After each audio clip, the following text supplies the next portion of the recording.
Je vous parlerai de la mer Rouge après. BFM Business, BFM Crypto, la chronique. Et on vous retrouve, Antoine. Regardez le sourire d'Anthony Morel. Les cryptos vont bien, son portefeuille explose, notamment le Bitcoin, 44 000. Hein.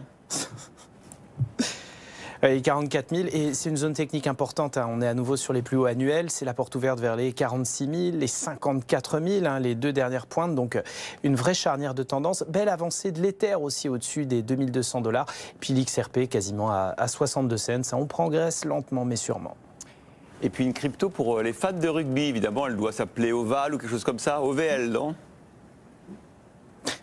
OVL3, évidemment, comme le ballon ovale, symbole de l'ovalie triomphante. En fait, cette crypto est l'émanation à l'origine d'un grand jeu de fantasy rugby Web3, Oval3, qui permet en fait de créer son équipe parfaite en prenant en compte les statistiques réelles des joueurs de top 14 et de toutes sortes de championnats, de créer des tournois, et le tout sur la blockchain, lieu de création, d'échange de NFT, de récompenses à trader, échanger, etc.